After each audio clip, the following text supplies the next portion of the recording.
Good morning, everyone. I'm a few minutes late. I'm so sorry. It's just been that kind of week. I keep getting behind every day. I haven't done my hair all week.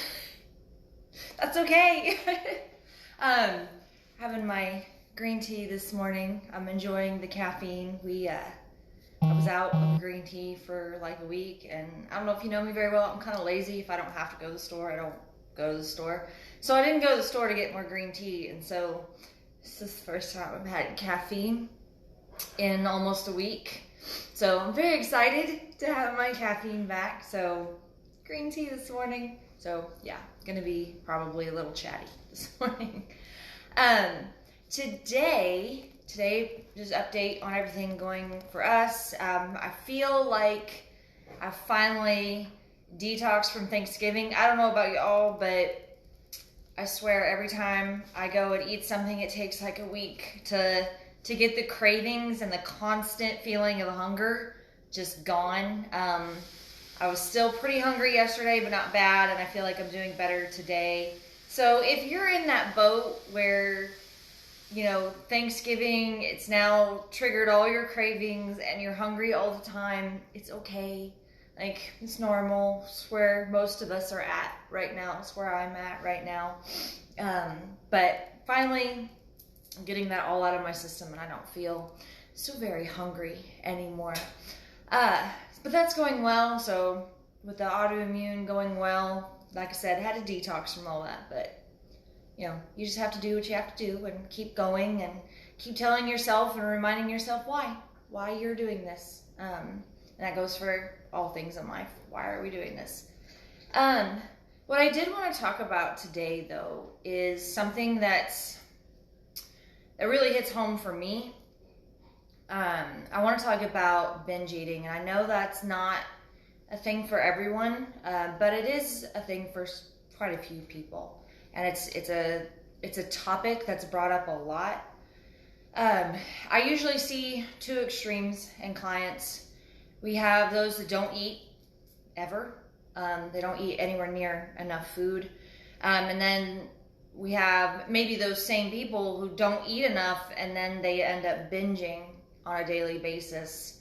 And then we have another on the other end where it's just every once in a while it's something switches and you can't stop. And I can relate to this because that's where I was at. I still struggle with that switch going on. Just a little bit of background. I grew up in a home that didn't always have food, okay? So, or if we did, it was a little, you know. And that switched some kind of trigger on me where if I feel like there isn't enough, for some reason, and it's a psychological, emotional thing, but for some reason, I can't get enough food.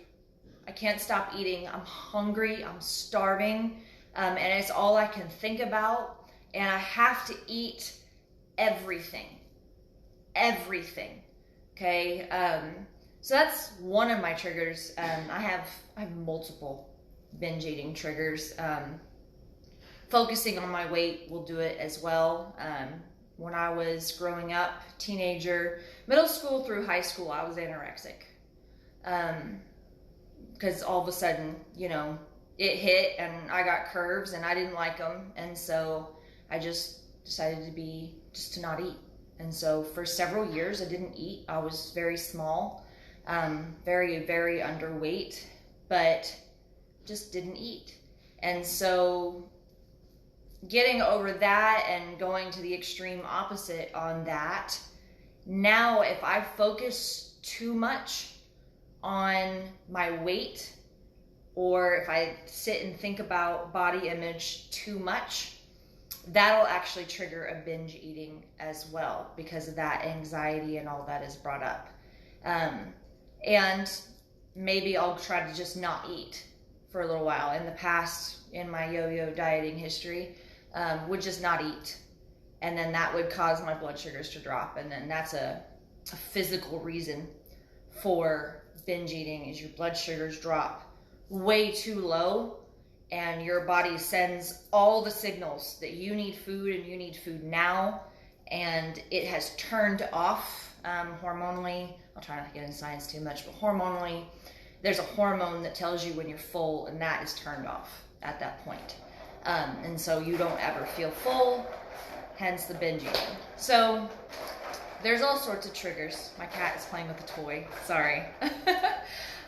There's all sorts of triggers for myself, and those aren't the only ones. Everybody is different.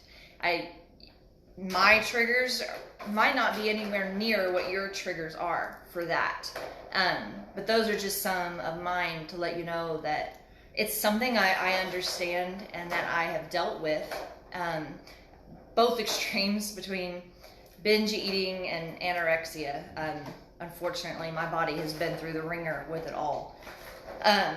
But when we focused on our binge eating and we sit there and we just feel defeated, okay?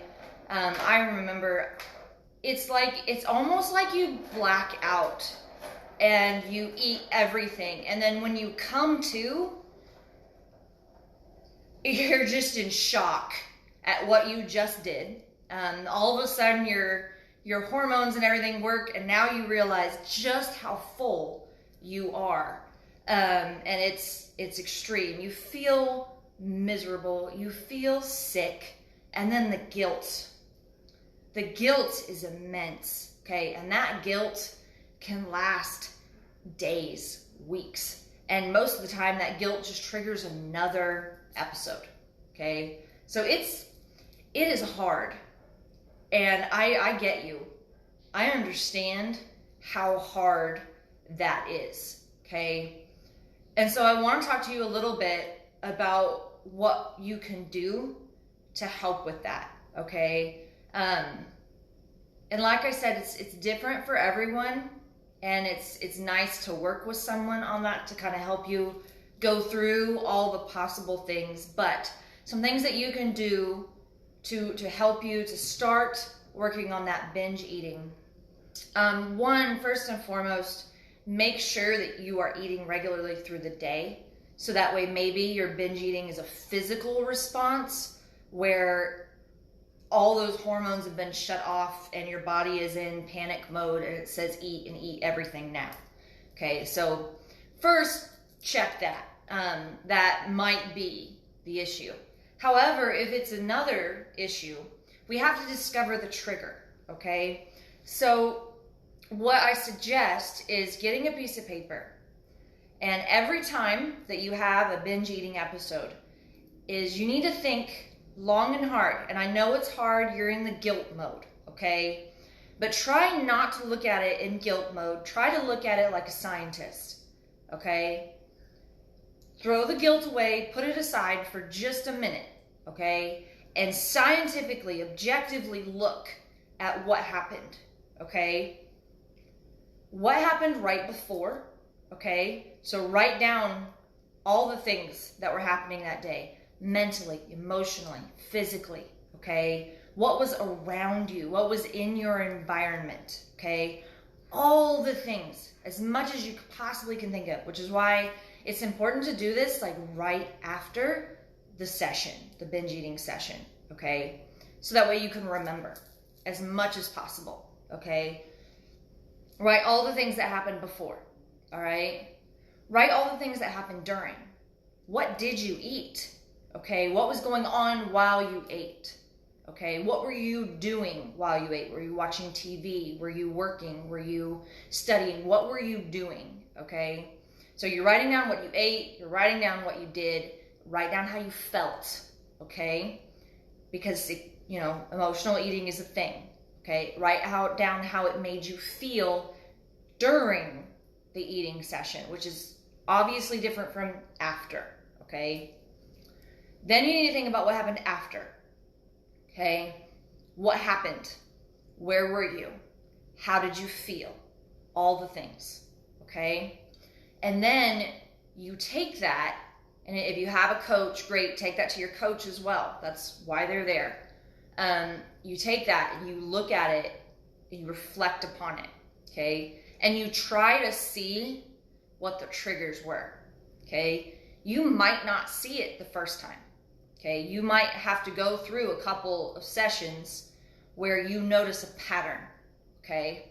But sometimes you can see, and if you're self-aware enough, you can see what that trigger was, okay? So try to identify the trigger, okay? If it's a trigger that can be removed, remove it, okay? You have control, all right?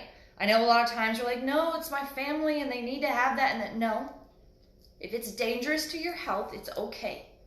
You can remove that trigger, okay? Now, if it is something that you absolutely cannot remove, it's a trigger that it's just not removable, okay? Then what you do is you create a plan of action, okay? And again, this is where finding someone to help come up with ideas, because a lot of times when we're in this mode, we just feel stuck, and you get into a hopelessness feeling and you're not sure what to do, okay? So having someone to help you look at that is beneficial, okay? Even maybe a friend that you trust, okay? But you look at it, you find a plan of action that'll help you the next time. Because if that's a trigger that can't be removed and it's going to happen again and again and again, you need a plan of action, okay? You need to decide, what can we do to change this reaction to that trigger, okay? And then you start to implement steps. This is not an overnight fix, okay? And unfortunately, I know that's what we all want, especially with health, with weight loss, with exercise. There's not an overnight fix, as that's how the industry makes all the money on all the pills and the detox juices and the drinks and the miracle whatevers, okay? I'm sorry, this is not an overnight fix, okay? I wish I could give that to you, because, you know, I've been there too. I wish. But it is a fix, okay? And it will take some time. And like I said, it might take a few binge eating sessions to find that trigger, okay? But you will eventually find it, okay? You'll be able to implement a plan of action. That plan of action might take some tweaking, okay? The first plan of action, you know, in my history didn't work, okay? I had to keep tweaking my plan of action and the steps I was doing till I finally found what worked, okay?